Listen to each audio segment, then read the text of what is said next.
Today I want to share something deeply personal with you, a journey that helped me navigate loss and find peace in Japan. I actually filmed this video in October last year, and I went to Shikoku with Millie on a little camping trip. But the footage was too hard for me to look back on, and so it's taken me all this time to look back and be able to share the journey with you today. Sadly, I got a phone call in July just after my birthday to let me know that my younger sister had passed away suddenly in her sleep. It was really unexpected and not something that we could have prepared for. So I decided to go on a pilgrimage, the 88 Temple pilgrimage with my cat Millie. And this is a journey that is about healing and navigating loss.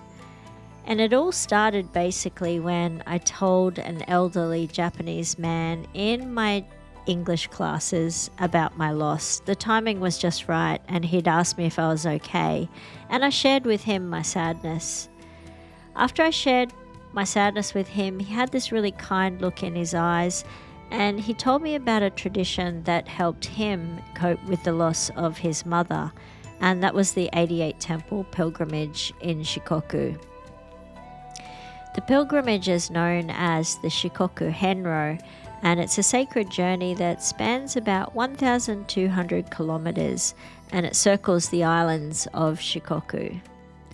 It's usually taken by foot, and it follows the path of Kobo Daishi, who is the founder of the Shingon Buddhism, and he's believed to have achieved enlightenment during his travels. The pilgrims are known as Henro, and they visit each of the 88 temples to seek spiritual healing, enlightenment, and peace. And I decided to wear the uniform, I guess we're going to call it a uniform, of the Henro, which is this white shirt which lets everybody know that you're on the pilgrimage. And I also bought a special book which is called a nokyocho. And the nokyocho is what you put in the goshuin, which is the calligraphy and stamps. These are beautiful, intricate designs, and they're created by the temple monks.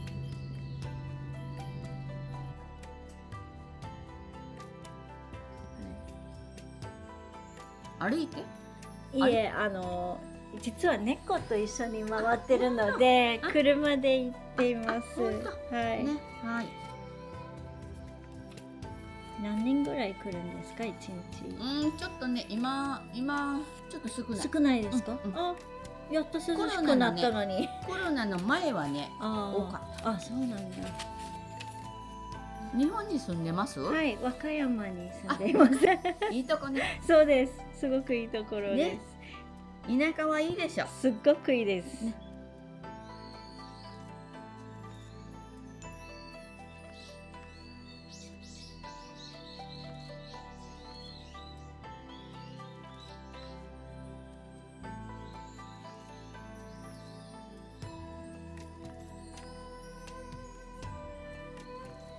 そしたら留学してたら、ホームステイかなんかしてたんですか？ホームステイ、香川の高松市で1年半ホームステイしました。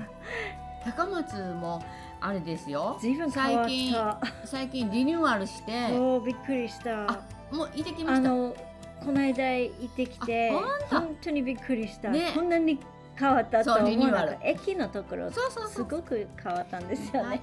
ありがとうございました。はい。Each goshuin is unique to the temple, and it serves as both a blessing and a record of your spiritual journey.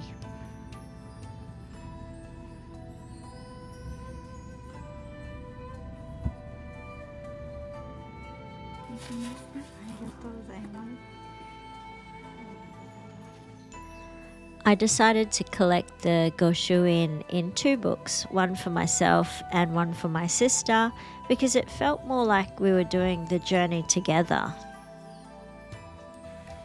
It is believed that this book becomes a passport to another life, and it symbolizes spiritual growth and the soul's journey. And the clothes that I'm wearing represent the uniform. So you wear your uniform and you hold your passport and you can walk into your next life. I don't think I've ever seen such high trees in my life before. They seem to reach all the way up to heaven. It's just amazing.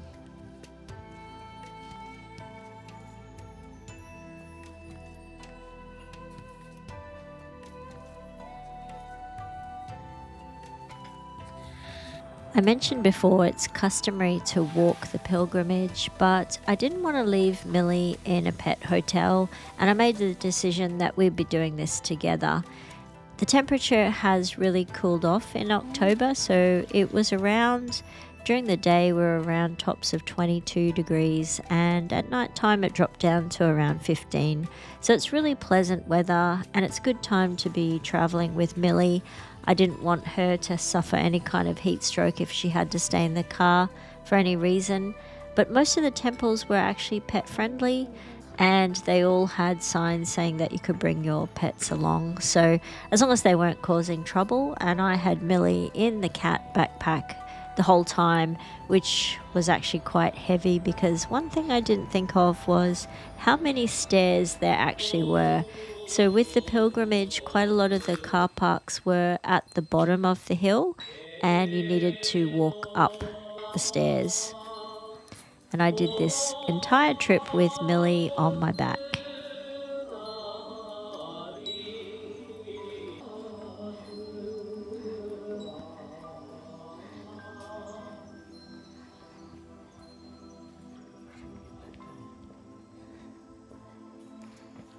With each temple, I was starting to feel a little bit lighter. The quiet surroundings and the sound of the temple bells, and also the gentle prayers of other visitors, really created a sense of peace that I was missing in my darkest days. I took a little bit of time to reflect and meditate and reflect at each site, and I felt the ancient energy that surrounded me. I thought about my sister and all of the times and fun times and things we've done together, and I reminisced about our past and all of our good memories.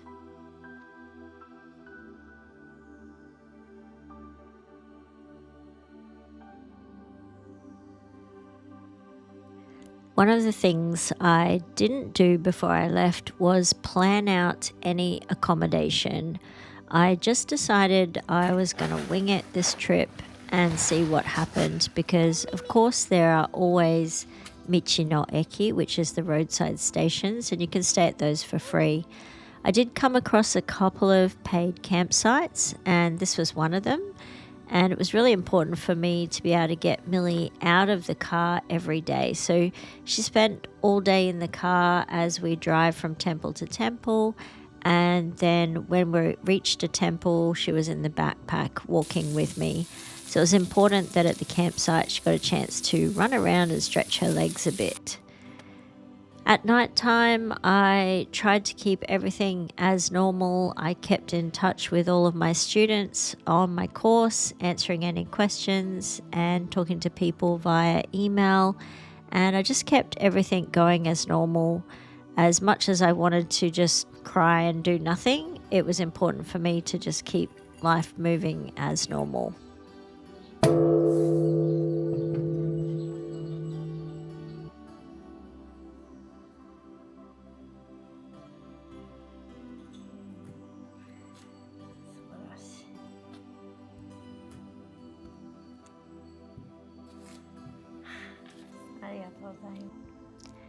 I have mentioned to you before in previous videos that I did spend 18 months in Shikoku in Kagawa, but every time I come back I'm amazed how much of Shikoku I didn't actually see the first time I came.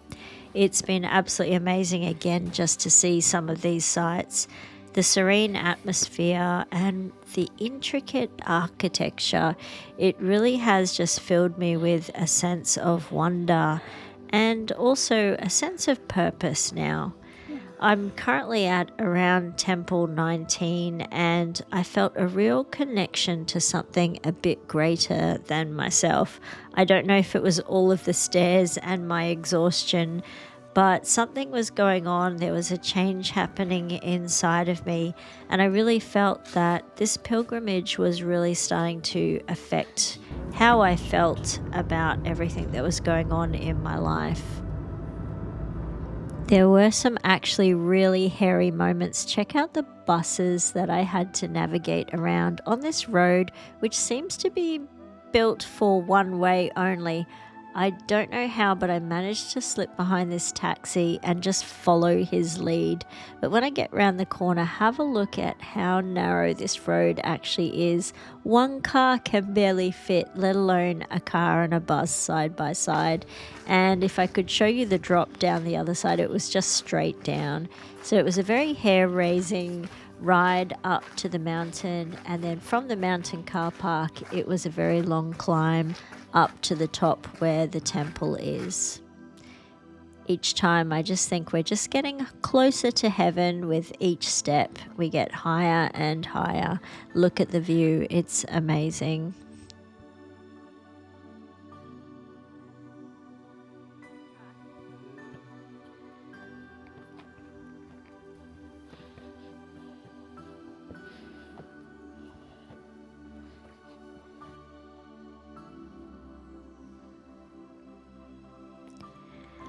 With each step that I'm taking and every new temple that I'm visiting, I'm starting to find acceptance, and I'm accepting the fact that I'm not going to be able to see my sister in person again. I'm beginning to understand that grief isn't something I have to overcome, but it's something that I have to embrace and carry with me as part of my story, and it's my new story.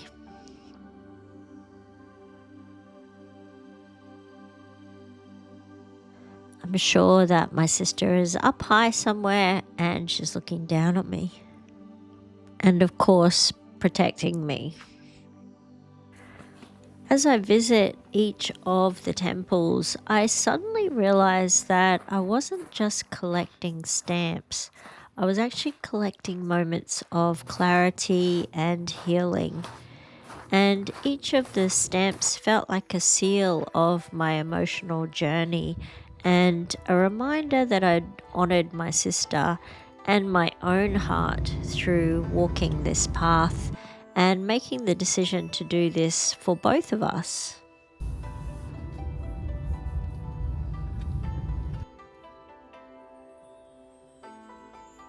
On this road trip, a lot of the campsites I stayed at didn't actually have showers, which was fine by me because it meant I got to explore a lot of the onsens that Shikoku has to offer.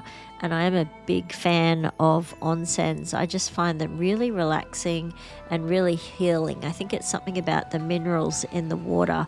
So I don't mind having a good soak in the onsen. And on this particular night, there was no accommodation to be found anywhere near the temples that I was visiting at the time, so I decided to stay at a roadside station.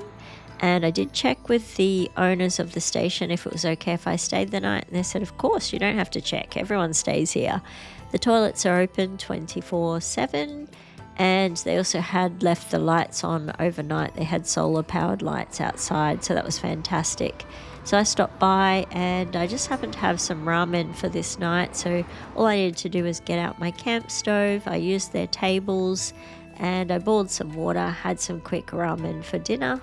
And then Millie and I tucked ourselves up in the van, completely safe. There are actually a lot of people staying here who are also doing the pilgrimage.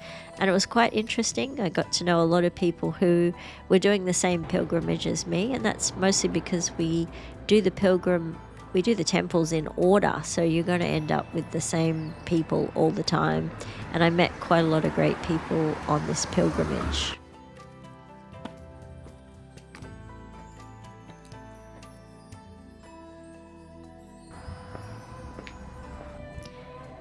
The elderly Japanese student that I talked to was right. I do believe this pilgrimage wasn't about forgetting my loss, but it was about honoring it and allowing myself to heal. Every step I took and every stamp I got in my book felt like a symbol towards acceptance and peace. I really found that the act of visiting each temple and reflecting on my emotions and connecting with the spiritual history of Shikoku brought me not only comfort but also a deeper understanding of life's impermanence and I guess the beauty of letting go.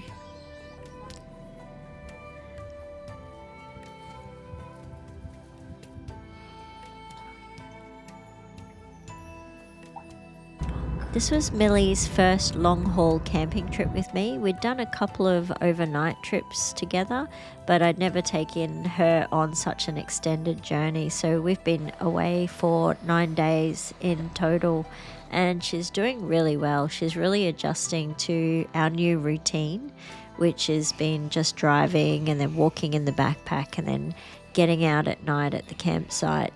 So this is one of the campsites that I paid for. It's a lovely riverside campsite, and Millie really loved this one. She loved going for a walk, and she actually wanted to go into everybody's tent, which was a little bit embarrassing because not everyone loves cats like I do. Some people were great, but some people were a bit standoffish, so you just got to go with the flow and check out people's reactions and make a decision. But Millie was super friendly and was going up to lots of different people and saying hello. It was really cute, and it was really great to see her out and about and having a good time. She didn't seem very worried at all.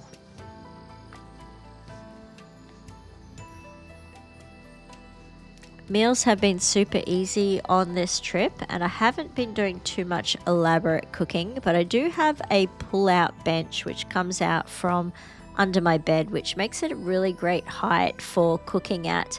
But to be honest, I have been doing a lot of cooking at the kitchen table while I sit down and probably have a drink after the drive. Tonight I'm making yakisoba. Super yummy, super easy. Just needed a couple of vegetables and noodles and a brown sauce kit. Really easy. And our usual routine is after we cook, we clean up, into bed, have a play, and then go to sleep. Most mornings I've just been taking it slow. I got this excellent book. It's the Shikoku 88 Pilgrimage book. It's in English, and I just have a quick read of that each day. It's got maps and lots of tips and tricks about where to park and things like that. So I've been going through this book each morning, doing a little bit of planning before I head off the next day and just looking at what's coming up. It's been so valuable to have this guide just to help me through the journey. Another thing that I really couldn't have done without on this trip is the onsens, and yet again I found another onsen just by the river, and if I can't get to an onsen at night, I've been trying to get to one the next morning.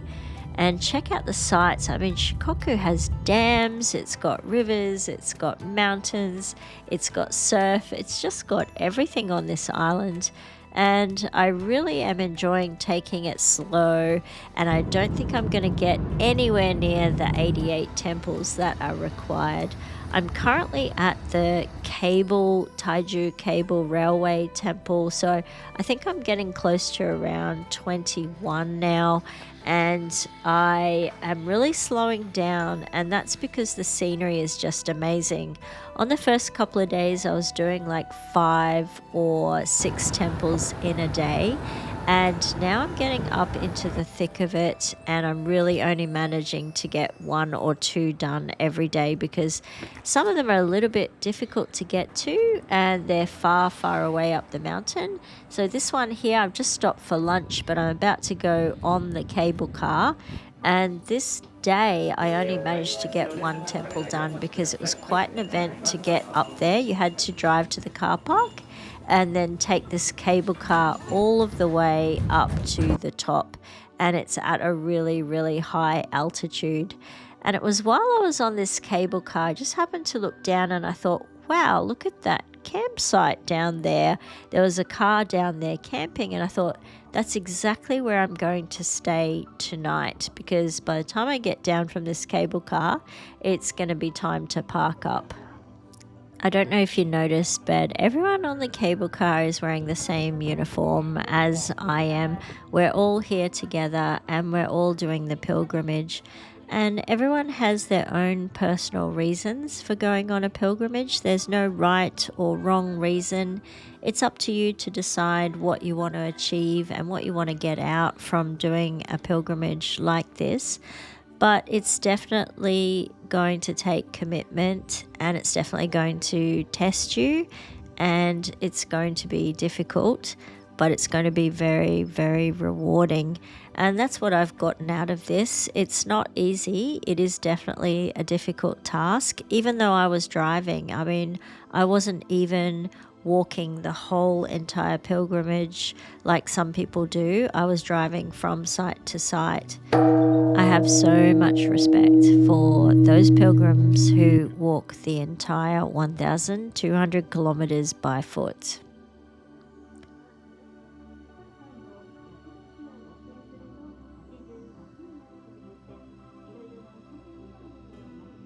So tonight I will be staying at the cable ropeway campsite. It's not an official campsite, but it's certainly a very friendly place. They even have their own onsen facilities, which you can see to the right there, which are free for pilgrims to come in and use. You just need to pay, I think it was 300 yen and the bath tax, and you're free to use the onsen. And it was such a wonderful site. There were very, very clean bathrooms, open all night. It was by a lovely water river, and there was a beautiful sunrise in the morning and sunset. And it was really lovely to see the cable car moving overhead. And I really enjoyed this spot, and I ended up coming back here on the way home again because it would have been probably my favorite spot out of all of the campsites I stayed at Shikoku. I think Millie also had a really, really great time here too. I put her on the dog lead, and it just allowed her, it was a retractable lead, so she could run, and she really probably needed to stretch her legs a bit because she'd been stuck in the car during the day. And unlike being in the house where she's got free reign of the house, she hasn't been able to stretch her legs much, so she really did enjoy this campsite as well. There wasn't much in the way of supermarkets around, but I did find a 7-Eleven, so I managed to get a tuna onigiri and some salad, a bit of beer, and the neighbours at the campsite next to me gave me some mochi. They gave me a dango, which was super nice of them. So as usual, Millie and I are doing a little bit of computer work in the evening, have a little play with her, and then we rest down and settle in for the night.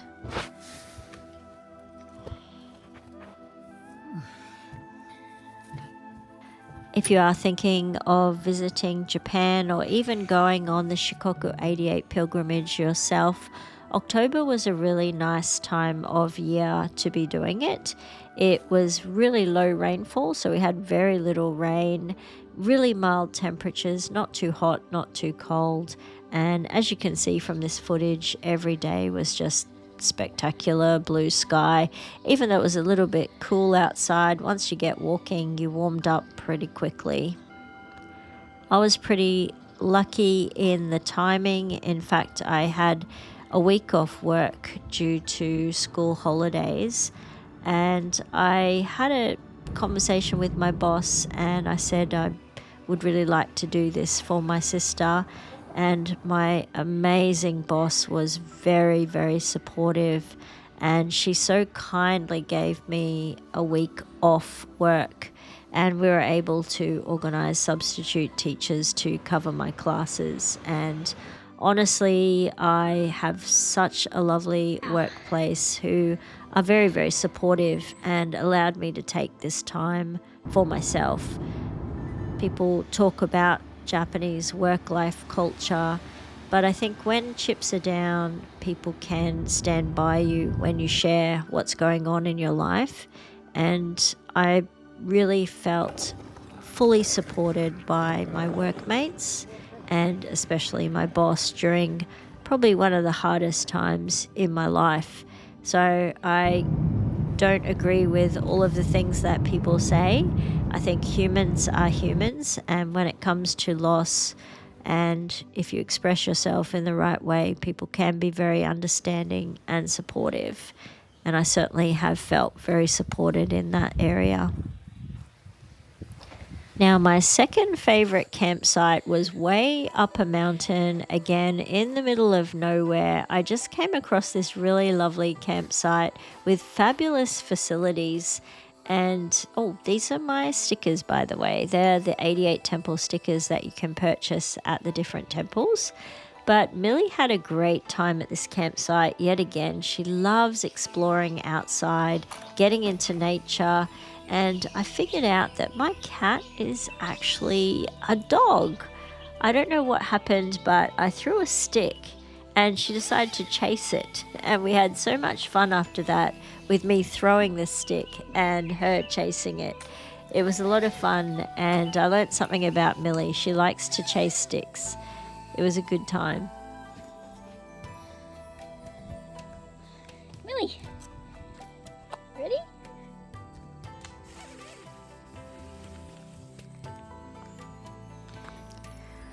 This campsite costs 2,000 yen for the night. I mean, I have been doing a lot of free camping by the river or at road stations, so I didn't mind paying a little bit for my camping fees. So 2,000 yen a night, that got me all of these facilities. It was a place to do your washing up, some barbecue area. Not that I use these, I have my own barbecue set. But one of the great benefits is being able to throw your rubbish away, because rubbish has been one of the things that's been a little bit difficult to dispose of. I've had to dispose a lot of my rubbish at convenience stores and things like that. So having a rubbish station was excellent. We have a normal flushing toilet with bidet and a lovely hot shower included in that price. So I didn't need to go to an onsen on this particular night. I was able to take a shower at the campsite, and it was just me and this other couple that were camping there. We've got an ocean view from the top, and yeah, this was a really great stop. And Millie did enjoy stretching her legs in the nature and checking out all of the wildlife that was there. Shikoku really is an island that is known for its stunning natural beauty, and I think the lush mountains and serene coastlines and some of these quaint rural villages that I've been staying in have been absolutely mind-blowing. The roads just wind through these breathtaking landscapes, and you almost can't believe your eyes sometimes that what you're seeing is actually in real life. This is not a photograph, this is really here. And a couple of times I had to kick myself and just stop and think, wow, this is real life, this is actually here.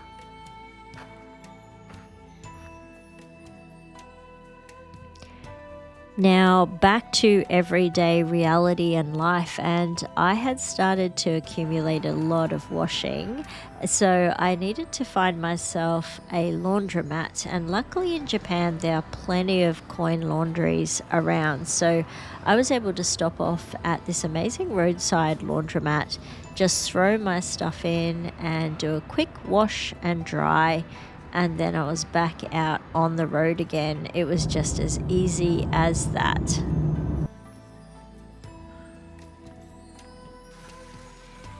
Having the flexibility of a car has allowed me to visit each temple at my own pace. So if I'm really enjoying a scenic spot along the way, I can just slow down, take my time, and really enjoy it. I've also run into a lot of fellow travelers along the way, and I'm not limited by bus tours and time limits. I'm really able to do things at my own pace, and if it takes me a little bit longer to climb the mountain, well, that's okay. There's no one waiting for me at the other side. I'm just going to do things at my own pace. I'm really loving chatting with fellow travelers and different locals that I'm meeting along the way. And if you didn't know, Shikoku is actually famous for its udon noodles. So I have certainly been taking a few little stops and trying udon noodles along the way. But tonight I'm staying in Hawaii. What? Yes, I'm at Kochi. It's one of the prefectures of Shikoku, and I've come across this cute little, quaint little campsite, and it's done up as if it was Hawaii. Now, Kochi is known for its surfing beaches, so this little campsite had a bit of a surfing theme. They had their own shower and toilet facilities, and it had a wonderful deck up the top of the campsite which looks out over the ocean. And I was really loving this little campsite. It was such a great spot, especially at night. It was all lit up, and it was a private site, so each of the sites that they offer is very private. So that was a good little find as well. But back into my journey, and I'm getting close to the time when I have to go back to work now. So I'm about to wrap up my tour. I'm nowhere near completing the 88 temples. I've only actually made it to 30, and I've had to turn around. So I'm back at the cable car site now, and I'm making my way back home. So I'm booking a ferry tonight because I need to book a ferry now. I've decided to catch the ferry back to Wakayama. So even though I drove along the highways and the bridges across to Shikoku from Wakayama, I've decided that I'd like to go home via the ferry. But before I go home, one last onsen in this amazing place. So I've got a few hours to kill before I'm due to get on that long ferry ride back to Wakayama. So I thought one last chance for one last onsen before I head back home. So this type of onsen is called a super sento, and it's a modern, large-scale public bathhouse. They have lots of great amenities beyond the traditional sento, and it usually has various types of baths, saunas, dining areas, and relaxation facilities. So I certainly took part in the massage chair at the end of my onsen, and I just got myself feeling in a good mood, ready to get down to the ferry port to catch my ferry back to Wakayama.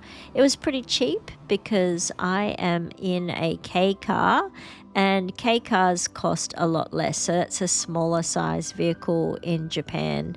The ferry organization was absolutely mind-blowing. They were really good. They just direct you exactly into what lane you have to be in, and they tell you exactly where you need to park and when you need to stop. And we were sardined into this car ferry like you wouldn't believe. I couldn't believe how many cars they actually fit in their ferry. And then upstairs, you can just take a seat in one of the many different areas. So there were desks for people doing work. You could sit outside and watch the view as you go, or you could sit downstairs in like an armchair area. There are even tatami floor areas if you want to lie down and have a rest. So they catered for everyone. And of course, pets are okay. I can't remember what I paid for Millie. I think it was around 200 yen. It wasn't very much at all. And she was allowed to be in the car ferry, but she needed to be in her car carrier at all times. She wasn't allowed to roam free, which is fair enough. It was a pretty smooth ride from Shikoku over to Wakayama, and the weather was just a little bit, unfortunately, cloudy, so it wasn't a really lovely day, but it was a really smooth ride, which is the main thing. I did want to take this opportunity to say, if you are dealing with loss, I encourage you to find your own path of healing, whether that's through nature, meditation, or a meaningful journey like the one I've taken. Just know that you're not alone. The Shikoku pilgrimage taught me that healing comes not from forgetting, but from embracing the memories and finding peace in the present moment. Thank you for coming on this journey with me. It's not like my normal videos, but I really thought it was important to share. Millie and I were both exhausted after this trip. Me very, very much emotionally, and I think Millie was physically exhausted. She probably was emotionally exhausted too because it wasn't her normal surroundings. But thank you again for joining me in everything that I'm doing here in Japan. I do really appreciate you and your support, and I appreciate that you're here with me as well, because I do believe that it's because of your support that I'm able to keep doing what I'm doing. See you later.